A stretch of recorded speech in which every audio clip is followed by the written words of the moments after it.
Om Sadashivasamarambham Shankaracharya Madhyamam Asmadacharya Paryantam Vande Guru Paramparam.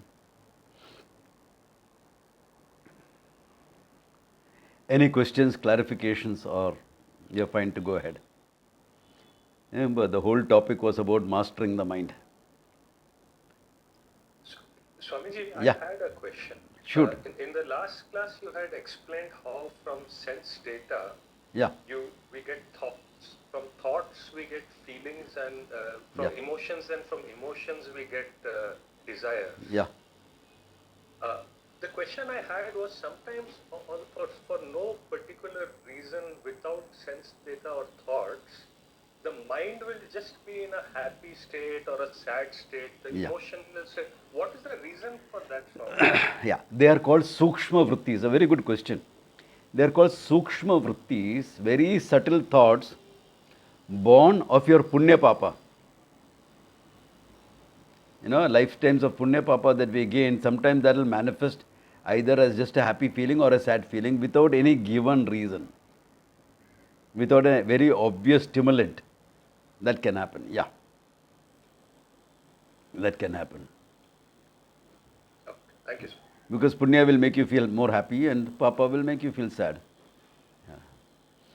So, once someone at the door, I thought nobody is coming and I closed the door. So these things can happen, that Punya Papa can give you Sukshma Vrittis, they'll come up as joy and sorrow or something. Yeah, part of the game. Yeah, that is why sometimes when a person is going through some unexplained depression, etc., you'll say, okay, do this puja, do this ritual, do this japa, do this, to take care of the papa karma that is there, and in that process, remove the depression, etc. Yeah. So, there are some asana tapas which also acts like this prayaschitta. Yeah. So, that also works for unexplained this thing. Yeah.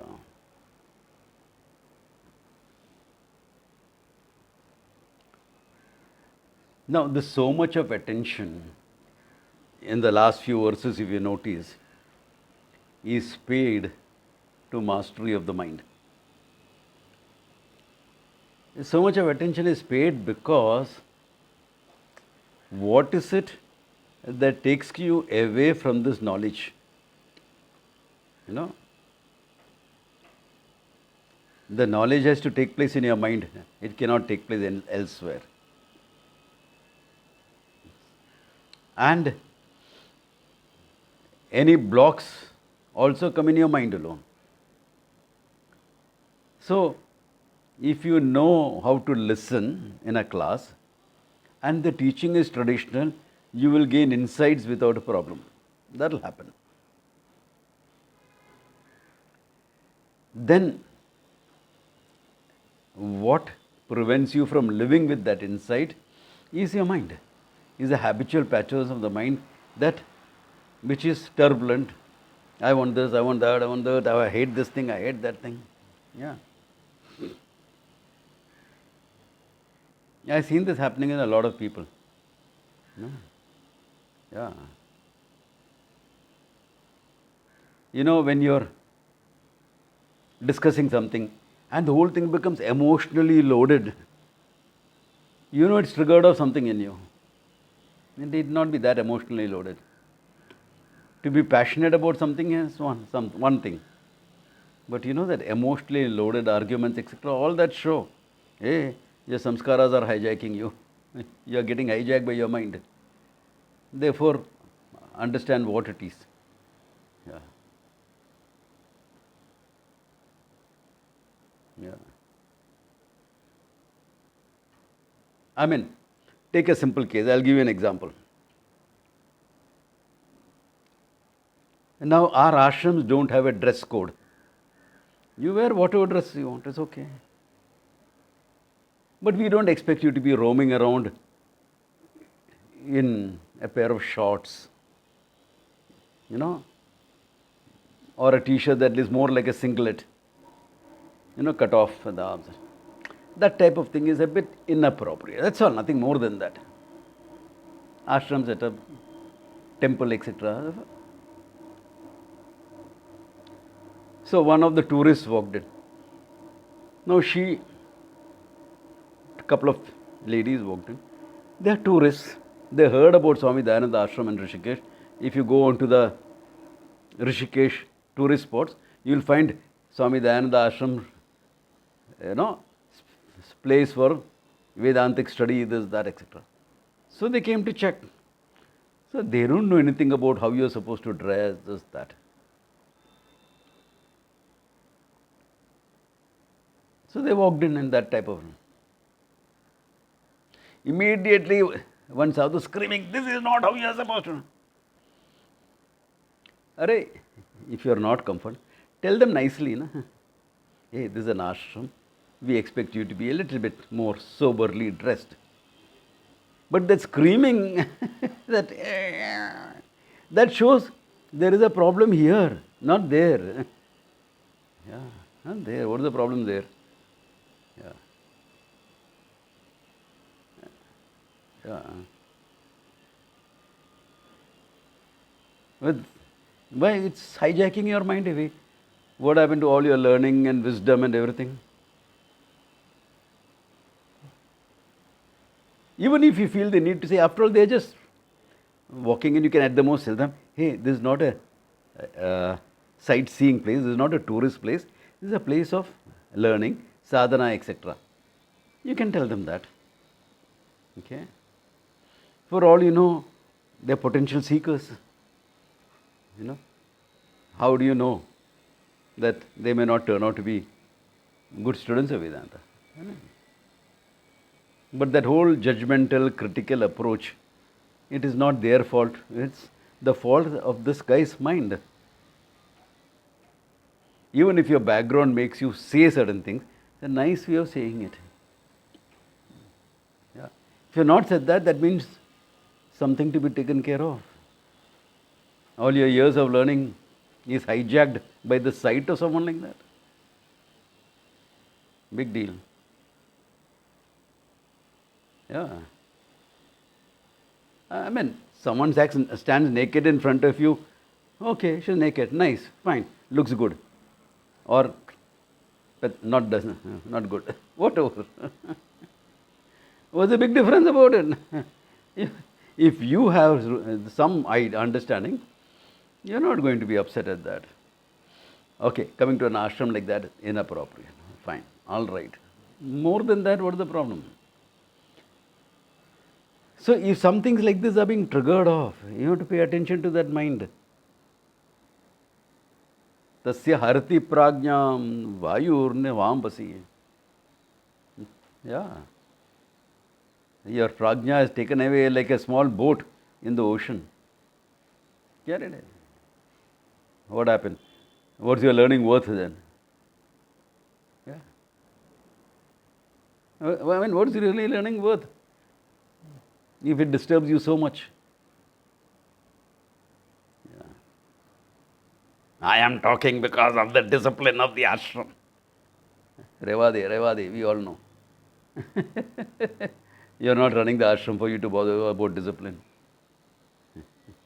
You are a guest here. 2 दिन का मेहमान है बस go.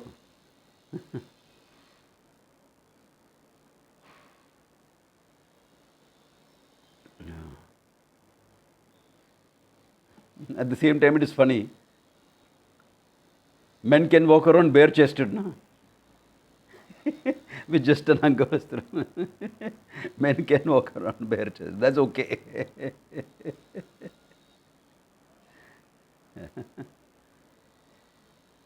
And very reverentially in the temple, when they are listening to the arti, they'll take off their angavastra also and tie around their waist. Complete bare-chested. What is that? No, that is cultural.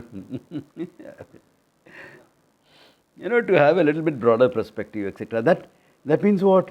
For that you have to discipline your mind. If that is becoming a trigger point, your mind is hijacking you. Where is your knowledge and wisdom, etc.? Gone. as good as not being there. That is why Krishna pays so much of attention on that. Yeah. There's an old Hindi song like that, no? एक झलक दो देख लिया राही वहाँ ही रुक गया. You saw something and you froze. क्या ये? I don't remember which movie and all. It's a very, very old song, but whatever. Yeah. Therefore, to have a sense of balance and this thing, and the whole thing. Okay. So I think we saw the 68th verse last time, right? 68th verse. Nigrihitani sarvashaha. Okay. Indriyani indriyebhya tasya prajna. So one who has mastered the mind, for that person, for the knowledge to settle down is very easy. So the importance of mastering your mind. That's why I say yoga is a great preparation for Vedanta, because what is yoga about? Chitta vritti nirodha. Mastery of the mind is yoga. So any system that helps you master the mind can be used for preparing your mind for Vedanta. Psychological awareness, understanding your desires, how thoughts and feelings come up, the whole thing, the whole process I have talked about. Use whatever works for you. Okay? Therapy is part of that also. If someone needs to go for therapy to handle some trauma, etc., fine. That's also part of the game. Yeah? No problems. Yeah. Then he makes a very, very beautiful statement. Okay? This statement in many ways captures what a wise person is. Ya nisha sarva bhutanam tasyam jagriti samyami yasyam jagriti bhutani sa nisha pashyato munehe. Ya nisha, what is night? Darkness. Sarva bhutanam. What is night for the common person? The common person has no idea that he is Satyam Jnanam Anantam Brahman. That's shrouded in darkness of ignorance. That's shrouded in darkness. That's like night. Okay? Because very often the metaphor of light and darkness is used to know the truth. Okay? Light for knowledge, darkness for ignorance. Because it's covering what you are. No? So, ya nisha sarva bhutanam, what is in darkness for everyone? What is in ignorance for everyone? The true nature of yourself. Tasya jagrati samyami. The samyami, the one who has mastered the mind, etc., I have been exposed to Vedanta, that is as bright as day for them. For that person, it is as bright as day. Tasya jagrati samyami. And yasyam jagrati bhutani. What the people are awake to. Avidya, kama, karma, samsara, finitude, this, that, etc. Okay? Ya nisha pashyato munehe. That's all in darkness for the wise person. Darkness meaning it's all gone. Okay? It's not there at all. Yeah. It's not there at all for the wise person. But where is the sense of finitude? Yeah. Where is avidya, kama, karma? Where is samsara? Yes, the world is there, something to be dealt with, something to be done. Bas itna hi hai. That's all that is there. That means what? The common person and the wise person comes from the opposite viewpoint.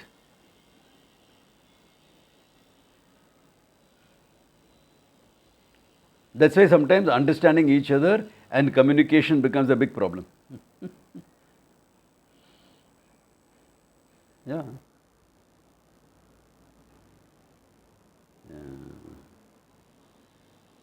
Because it's true, no? Oops. Who's coming in so late? Because that is true. Yeah. Because it's all in darkness. The whole thing about the self is in darkness. Is in darkness for the wise person. Yeah. Complete darkness, because the truth is clear to him. Everything else is done with, being finished. He doesn't bother about it anymore. And for the ignorant people, what they are awake to is what? What is in darkness for them is all light for the wise person. So can you see how it becomes difficult for a common person to come and understand a wise person? Because the whole paradigm of functioning is different. The wise person is functioning from the fact you are Ananda, there is no real problem in the world. And the ignorant person is functioning from a standpoint, Sukhi, Dukhi, Kabhi Kushi, Kabhi Gam, I have to go get a lot of things now. Two opposite perspectives. Luckily, the wise person understands the ignorant man's perspective because he has walked the path. Because he has walked the path. Missing bits of what you shared. I beg your pardon. Just now. Who's that? Who's speaking?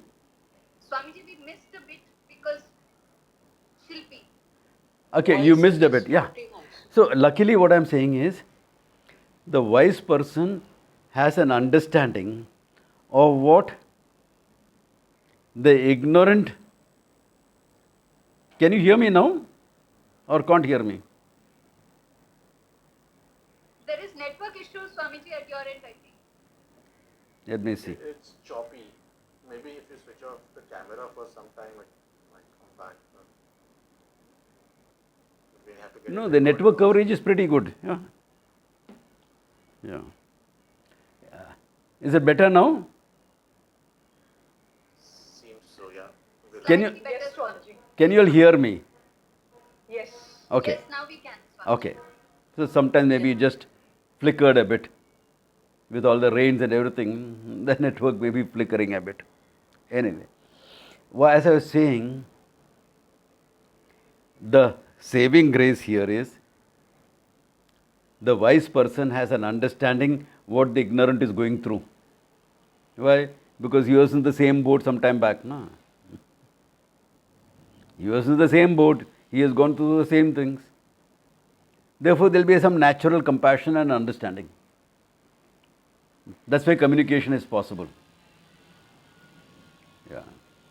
But it takes a long time for the ignorant person, even if he comes as a student, he or she comes as a student, to understand the wise person. Yeah, because what is your perspective of things? Yeah. Yeah. And that is why even the wise people follow a certain dharma they follow. They need not. Why should a wise person follow dharma? It has done his job, not necessary anymore. But that, look at how confusing that will be for the student. And any student will be tempted to imitate that. No? You will be tempted to imitate that because licentious behavior, come on, yaar, Guru is doing it, maybe kar lounga. Yeah, the Guru is doing it, I can also do it. Why should I not do it? Yeah. So there is where the whole problem comes up. Assuming he was a wise person, we had a teacher like Osho. No? His behavior was such, it created a lot of confusions. Yeah. A lot of confusions it created among the generation of students at that time. He spoke a lot of sense, but I know some of you are reading Osho. Acharya Rajneesh. I preferred him like that better, actually. So he mixes up a lot of sense and nonsense together. You have to be a very discerning reader if you're going to read him. Because really a lot of sense and nonsense is mixed up. Behavior problematic. Confusing. So what did people pick up? In fact, I knew one person who was one of the 10 people chosen by him to go to states in Oregon and to establish that community. He, that actor Vinod Khanna, etc., like that, there were 10 people. He's the only person who did not go out of the 10. Why? Because Osho told him, sell off all your property, monetize all your assets, take that money through the Hawala route and come to US. He said, what about my wife, kids, etc.? Forget them. He actually said that. So this man, his kids were just 3-4 years old at that time. He says, no way I am going to do that. Vinod Khanna did it. But this man didn't. He lives in Pune. Got a nice house, everything. Yeah, he didn't do it. Now this type of behavior can be very, very confusing. You're doing all illegal things, immoral things. There's no dharma. How can you abandon a 3-year-old kid that you are responsible for? Not done. Yeah. Nor can the teacher ask the student to do that. In fact, my teacher was the other way around. There is a friend of mine who wanted to study with him. Okay. And his wife was okay. He said, Swamiji, let him come and study for 3 years with you, not a problem. I will manage. We have enough finances, not a problem, we'll manage. But the kids are small. One is 2 years, one is 5 years. So Swamiji said, no way. Kids are too small, they need a father figure. You can come for 3 months if you want, and then go back. That's it, not more than that. No, that is following certain dharma. Look at the behavior. One wise person following dharma. Now, if you assume Rajneesh was a wise person, assumption, we don't know. If you assume, even then that behavior is a problem for the society, isn't it? For himself, not an issue, if he is a wise person. Yeah. But if you are a wise person, why do you want to go and take over a community? Why do you want to get into the power games? Yeah. Why do you want to get into the power game? You mean to say there is not enough problem in India to solve? You established a commune in Pune, no? Good enough. Why you want to uproot everyone from there and take them to states? That's a power game. Power game means what? You are interested in that. Yeah. Not done. So, wise people also follow some dharma, not strictly, not rigidly, in a very flexible manner, so that it doesn't become a confusion for the student. Though there will be times when dharma may be broken for the greater good. If you look at Krishna's life, it is all about breaking dharma.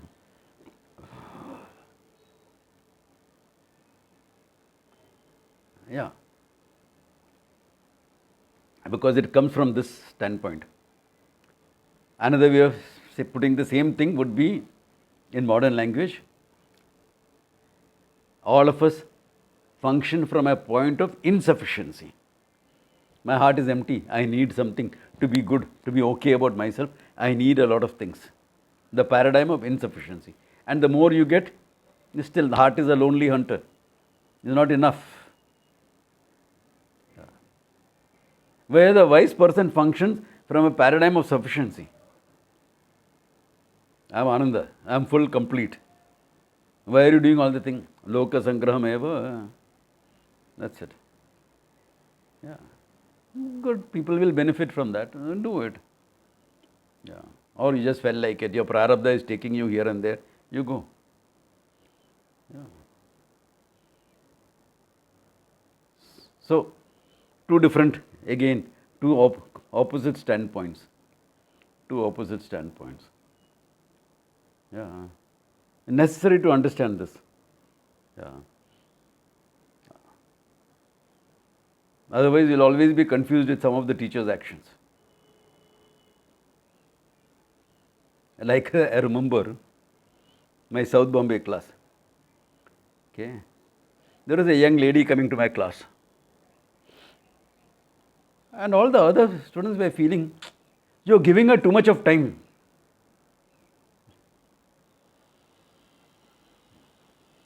You're not giving us enough of time. I said, in what way? Want the time? It is yours for asking. Take it. Yeah, but there is a difference.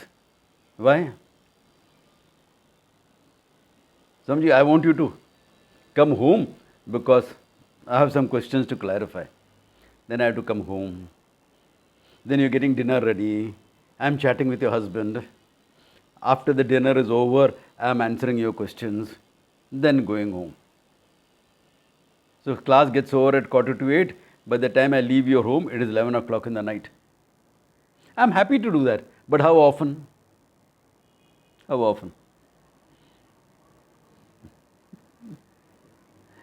If I have 30 students in a class, how often can I do it? Okay, I had a class 2 times a week there, so once a week, 2 times a week I can do, not more than that. Correct? This much I can do, because time constraints are there. Whereas this young girl was different. I have a question to ask. I said, okay. I said, sure, sit down on the steps. The hall is closed. Sit down on the veranda outside. Ask. Well, ask. So 20 minutes over and we are going home. Or I would say, I've talked so much, I need a cup of tea. Let's sit down. We'll have a cup of tea. And then you ask all your questions. Again, 20 minutes, 25 minutes, done, gone. Or it's okay. But walking up to the station takes about 15 minutes from there. We can talk and walk. I said, okay, let's talk and walk. Otherwise, you are attributing motives to why I am spending so much of time with this young girl. She is more than 20 years younger than me. What the hell? You know whom I am talking about? Swamini Brahma Prajnananda. I can see the potential, who can make it, who can't make it.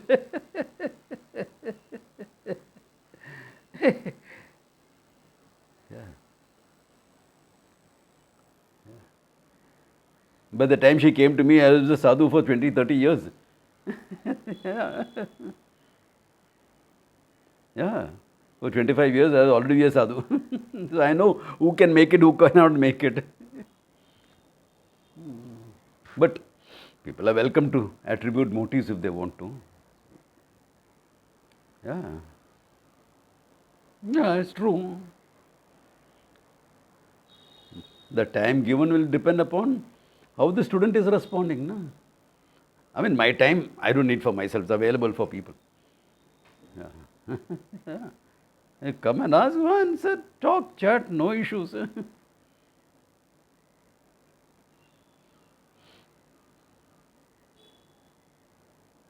But to understand these motives, to understand where the wise person is coming in from. No, I don't think that is true. I think it is all. Okay, you can attribute whatever motives you want. Who suffers for it? Ya nisha sarva bhutanam tasya jagrita samami. Yeah. It will always be like that. Yeah. That doesn't mean every person you give a lot of time has a potential to be a teacher. That's why you're giving time. Sometimes out of compassion you're giving time because they need that helping hand. They need that. They need that attention, that care. So you give that. Swamiji, you actually broke your journey. You paid extra for the ticket and you went to meet General Suri. Yep. He's going to be 90 next month. He's not going to be a teacher of Vedanta. He was an inspirational figure. He deserves that from me. His story inspired me as well.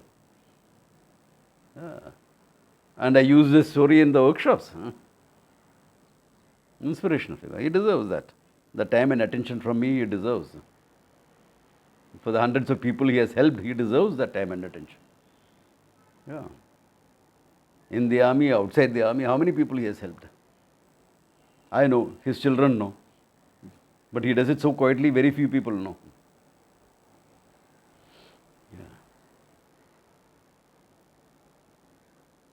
Yeah. So, ya nisha sarva bhutanam tasya jagrati samyami. Main thing is with respect to the knowledge. If you know the truth, people are struggling in ignorance, the truth is in darkness, ignorance for them. For the wise man, the truth is very clear, bright as daylight. And what the people are awake to is dead to that. Been there, done there, ho gaya, rehwa de. Yeah, what is there to be done? Yeah. But there is compassion, therefore there is, because he has walked the path. That's why a guru has to be someone who has walked the path. Just supposing a person is born with this knowledge. Not possible, but born. Yeah. Or has had no life experiences, but because of some punya of previous lifetimes, excuse me, because of some punya of previous lifetimes, he gained the knowledge early in life. But he has got no clue of what suffering is. You think he'll really be able to be compassionate and help people? Yeah. If you are emotionally withdrawn in life, and then you wouldn't gain the knowledge also. Okay? Yeah. Like if there's a lot of orthodoxy in you and rigidness, and you're living a life of dharma, all right, but you are rigid, judgmental, critical. Then you come to Vedanta, you won't understand Vedanta also. Really. I've seen it all. I've seen half a dozen batches under my eyes, My senior batch, my junior batch, some of the batches after that. It doesn't work. It doesn't work. Follow dharma without being regimented. Follow dharma without being judgmental. Follow dharma without being critical. Follow dharma and be compassionate. It's like, I think an English writer said that when he saw a prisoner being taken to the gallows, there, but for the grace of God, goes me. If God's grace was not there on me, I may have become like that. If I was born in his background, this, that, etc., I would have become like that. That doesn't mean we have what I call as Californian sympathy. There is no more sympathy for the perpetrator of the crime than the victim of the crime. That's pushing, that's being woke. Pushing your liberal thinking to unnecessary lens. Yeah. So the wise person tries to keep a balance as much as possible in this world. Okay? Yeah. Dasya jagrati bhutani sa nisha pashyate mune. Then if you really want to know what a wise person is, the next verse deals with it completely. If I have to pick up one verse in all these verses to show what a wise person is, that's the next verse. The 70th verse. Apuryamanam achala pratishtam samudramapah pravishanti yatvat tadvat kamaha ya pravishanti sarve sashanti mapnoti na kama kami. Apuryamanam, full from all sides, achala pratishtam, immovable, meaning you cannot make it any more full, you cannot deplete it, like the ocean. Like the ocean. Samudraha, apaha pravishanti yadvat. If the waters flow, hundreds and billions of liters of water every day from the Ganga, Kaveri, etc., is flowing into the ocean. The ocean is not getting fuller, is it? Not getting any fuller. Yeah. Or drought. Water reduced by 50%. The ocean is not getting any lesser. Drought season. We have a problem. Ocean doesn't have that problem. Therefore, apuryamanam achala pratishtam. Relatively speaking, okay, don't say if all the Antarctica ice melts, etc., what will happen. Understand the perspective. No example is 100% valid. Okay. So how the ocean doesn't? It is not like a lake. Drought means lake will dry up. There will be no lake. There will only be a riverbed where you can go cucumbers. Why? There is some water trapped into the soil. Yeah. Or like a Chandrabhaga river in Rishikesh. Only rainy season there is water in that river. Other times it is dry. Yeah. Therefore, similarly the heart of a wise person is your Ananda, full, complete. What do you need to be happy? And nothing. What do you need to be happy? And nothing. You're already Ananda. But Swamiji, you enjoy the chocolate. I enjoy a lot of things. So sometimes the ocean is calm as a mill pond. Sometimes the ocean is roaring with waves. But the ocean is the ocean. Similarly, a wise person sitting quietly somewhere. Ananda, roaring with laughter because he's cracking jokes, this, that, etc. happening. Ananda. It's not that Ananda is more or less. Ananda is limitlessness. Cannot become more or less. Expression can happen. Simply sitting Ananda, or roaring with laughter Ananda, or fighting a battle Ananda, like Bhishma, fighting a battle Ananda. Yeah. Yeah. Yes, fine. I like Bhishma as an example because compared to other wise people, there was a ruthlessness in him, because his function was that of a warrior. And you can't be a warrior if you don't have a certain amount of ruthlessness in you. You need to have that. It's a value, cultivated value. But you are Ananda. More so because you know there is neither birth nor death. What is the problem? And it is not that there is no birth or death, therefore I am killing him. Hey, the only way Dharma will win is if you remove me from the scene. But how do we ever defeat you? Hey, ask Krishna, I will tell you. He is saying how he can be killed, okay? Which warrior does that? How he can be killed? He is saying that. Na hanyate hanyamane sharire. Na hanti na hantaram. All that is seen in Bhishma if you look at it. Krishna, of course, it is there. He is a Gita Acharya. Yeah. But wisdom in Bhishma, you don't. Many people not understanding or not having read the whole of Mahabharata, they only find fault with Krishna. I mean, with Bhishma. Say he was responsible for all the war, etc. Yeah. As though war happens because of one person. Yeah. Why don't you ask, why did Krishna not stop the war? Yeah. Why doesn't people ask that? Why did Krishna not stop the war? He was avatara, no? He could have stopped the war. Why are you putting blame on Bhishma?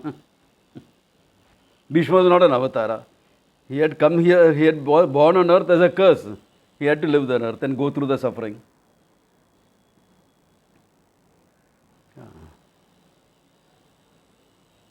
Because it was meant to happen.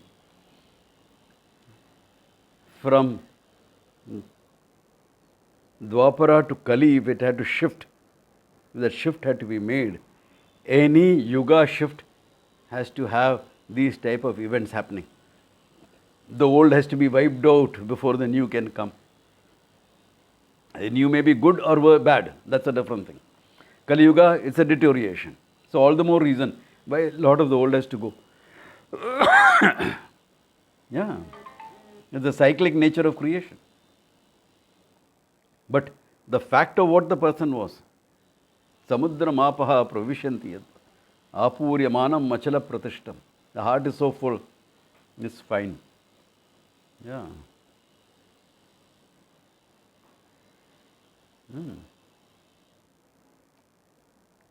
Yeah.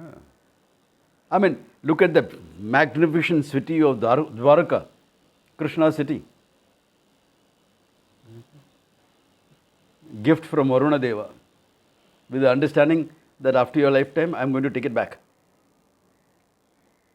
So he knows he is not going to leave a lasting impression in stone on earth.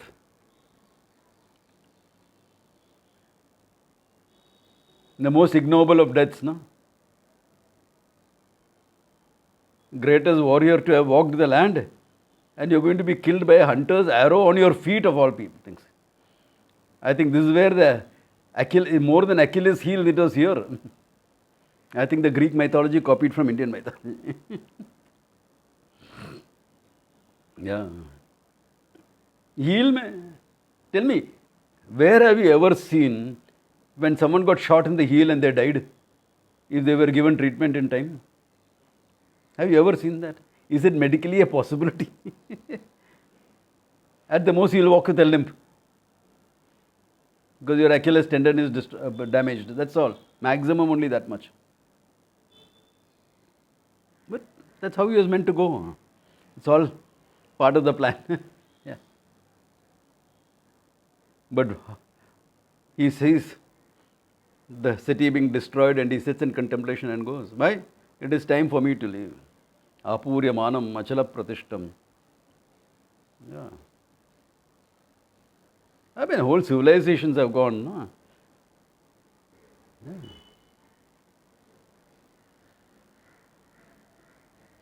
I mean, people always talk of lost civilizations. The builders of pyramids, gone. Where? Who built them? God knows. Incas is that. There is only one civilization that there's written about, which is a purely fiction. I am saying this for the South Indians here.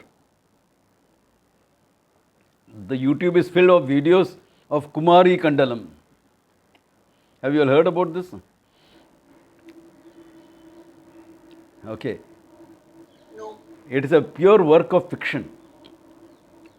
They said in the south of India, where Sri Lanka is now, there is a whole island stretching halfway to Australia and few hundred miles this side. Sri Lanka was a small part of that. And the whole thing sank underwater. That was the beginning of the Tamil civilization.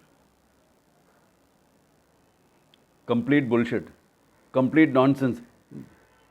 There is no historical evidence about it, number one. There is no scientific evidence because if a continent sinks, you will find the difference in sea levels. You will find a continental shelf there. And if it is a great civilization, you will find structures there. Nothing is there. Like Dwarka, they have found. And within a few months, they are going to start that underwater tourism. In a submarine, they will take you to see Dwarka. Lot of underwater work has been done around Sri Lanka. Nothing of this is true. It was a pure work of fiction, written a few centuries back. And people are quoting it to show greatness of Tamil culture. Don't fall in for that. Tamil culture may be great, I am not denying that. But this is not that. Okay, yeah. Therefore, civilizations have come and gone. The wise people have seen that coming and going. But what is the heart? Apuryamanam achala pratishtam samudramapa pravishanti yadva. So, desirable objects may come. A lot of good things can come to you. Or need not come to you.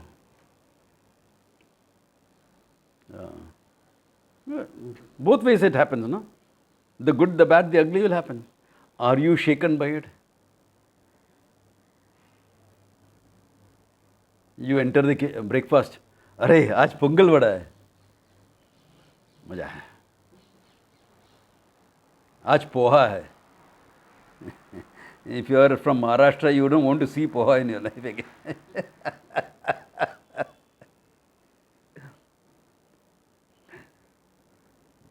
ठीक है, खा लो जो है. If you're feeling hungry, eat something. If you're not feeling hungry, don't eat. Yeah. Many of us told the kitchen, we are not coming for dinner. Why? Lunch was so heavy, bandara every day in Rishikesh. So kitchen, well, dinner mein nahi aata, make less.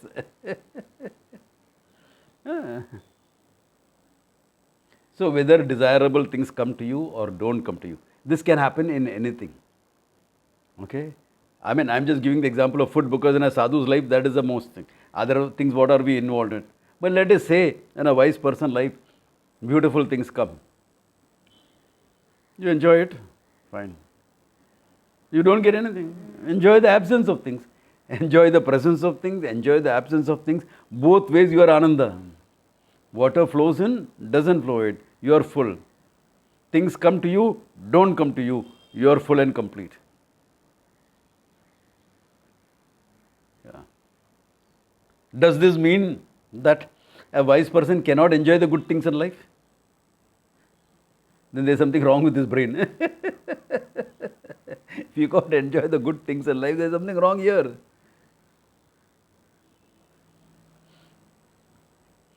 Like some of my people in Delhi knew I was taking a break in Delhi.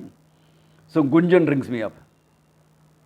Some of you are coming to Delhi. I know you are staying only for one night, but I am very close to the airport. I will pick you up, come to lunch at my place, and I'll drop you wherever you have to go. I said, okay, because I don't want to disturb Major General Suri when if he's taking rest or something like that. Understand? I said, okay. Sabji, shall I make chole bhature for you? He said, you're welcome to make it, but I like the chole, but not the bhature. It's too heavy. Because you have given me a choice. Not that she made anything which was less heavy. Amritsari kulcha. Maja aaya. Okay. You can enjoy the good things in life. And Delhi was so busy, I couldn't even catch a nap after that. Not even in the car going back, because Gunjan was there chatting with me. So okay, fine. Some of you don't need to rest. And I said, no, not necessary. After a heavy meal like this, you function? I said, I can function. What's the problem? Yeah. In Major General Suri's house, because of his illness, etc., they're eating very, very healthy. I think, yeah, very good. Acha hai. Aur maja aaya.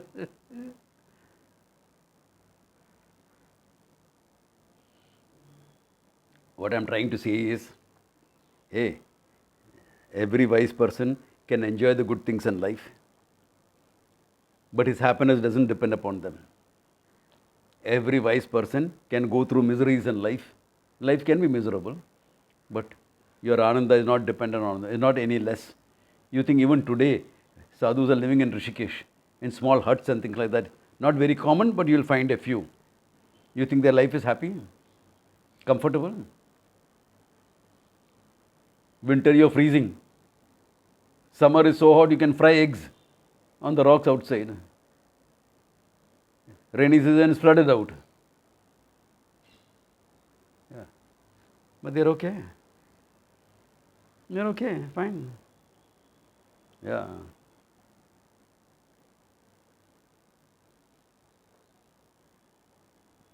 And there are some who have, by some prarabdha, become well off and things like that, financially well off. Fine. Yeah. Like our ashram in Rishikesh receives a lot of funds, so we have bandaras for sadhus, etc., almost every day. Because can afford to share. More than the food, it is the dakshina, etc., we give, which many people live on that. I know I have lived on that when I was in Rishikesh as a sadhu. Yeah. So you think you are less ananda that time? In fact, if you ask me what is the happiest time in your life, it was that. Really. Experiential happiness was maximum there. Ananda you are, that's a different thing. But experientially, that was a great time. It's a time of learning, of discovery, of this thing, of exploration, finding yourself. Great time. Yeah, but this is the heart of a wise person. Whatever happens, the good, the bad, the ugly, you are fine. You are Ananda. Now, this is not one thing I have to strike a note of caution here. This is not something that you cultivate as an attitude. Very important. No, Swamiji, I will be unmoved whatever happens. I will become like that. Nope. This is the result of knowledge. Work on the knowledge, work on the clarity. Don't try to become like this attitudinal wise. Very important. If people are trying it attitudinal wise, then I will have to behave like how we were behaving to this wise person when we were students in the ashram. One of the students decided, after hearing all this, yes, today onwards I am a wise person. Whatever happens, I will not get angry or anything. And there are youngsters in the batch. Can you imagine what happened to him? You think people going in the ashram are very sober, people are what? People like me are there. So he's coming around one whack.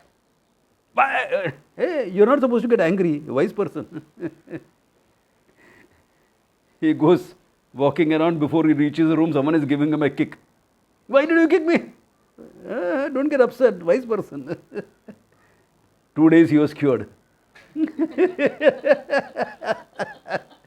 Why? He was trying to cultivate it as an attitude.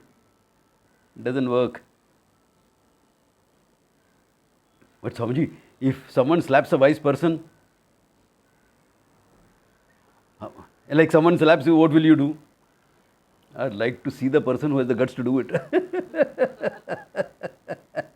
No, if he knows me, he will not have the guts to do it. Chances are good that his hand will get more hurt than mine, number one. And if his hand doesn't get hurt enough, I can aid it, so that his hand is hurt enough. So that he won't try it a second time. Itna baat hai, simple, After all, people sometimes have to be taught lessons physically also, not just verbally. As a wise person, you are comfortable all the way. You are not a pacifist. Remember this. A wise person is not a pacifist. He is peace-loving. He is all peace. But he is not a pacifist. Yeah. He knows when to take up arms if necessary. If he has the skills for it, of course. If he doesn't have the skill, it is different. If he doesn't have the skill, he will inspire others to do it. Inspire, not push. Yeah. Inspire, not push. Yeah. Yeah. Developing attitude. I can't hear you.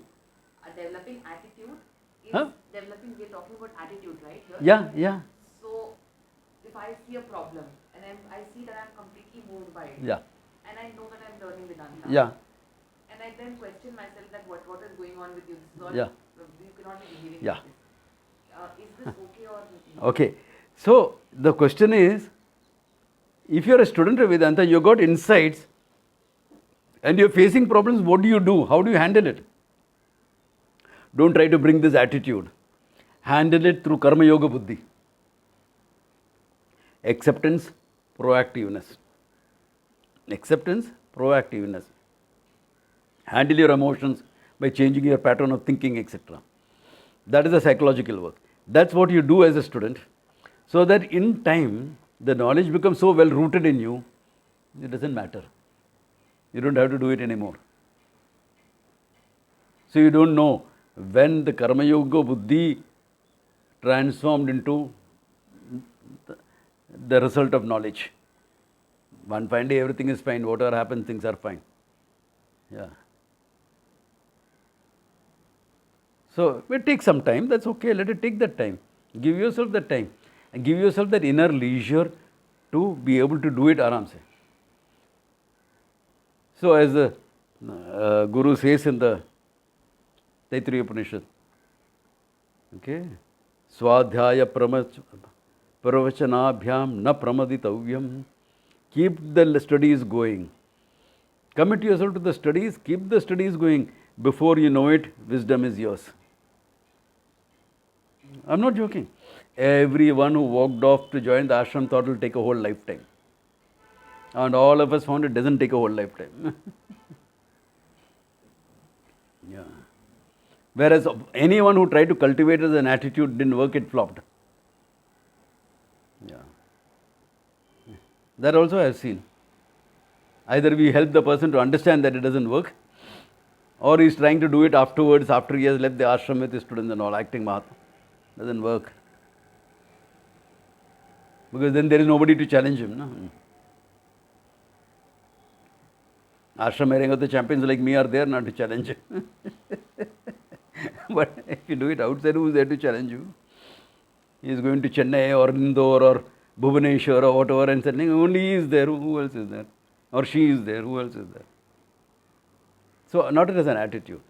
Cultivate it. Attitude-wise, Karma Yoga. Prasada Buddhi, Ishwararpanam, proactivity, all those things. That is attitude. That is necessary. To have that attitude is very, very necessary. Because with that mind, with that attitude, the knowledge flows in.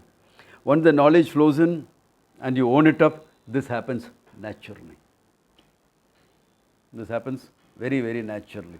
So let it happen naturally. Cultivation doesn't work. Cultivation of Karma Yoga attitude definitely works. Cultivating these type of attitude doesn't work. This is a result of knowledge.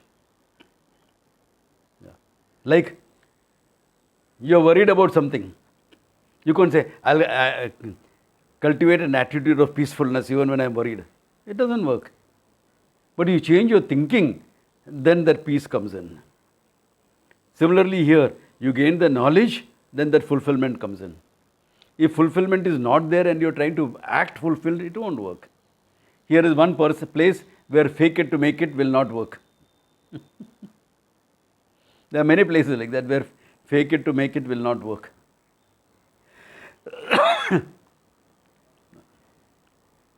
Otherwise, you will be like the priest who goes and tells the Pope, Sir, I'm so tired dealing with all these people's problems and then I don't feel my faith or my compassion to the people, I don't feel it anymore. So the Pope says, fake it. If you don't feel it, fake it. After 3 months he comes in. What? I got tired of faking it also. Abhi kya karega? Yeah. So there are limits. I know Puja Swamiji used to say fake it to make it with certain small things. With those small areas it will work. Don't extend it to everything. It won't work. Any attitude, any this thing technique is meant for a very small specific area, not more than that. Okay. So good. That's a good place. Apuryamanam. Think about this verse. If there are any questions, shoot. And a couple of more verses. Then we will end this chapter and start the next one. Okay, good place to stop. Om Tat Sat.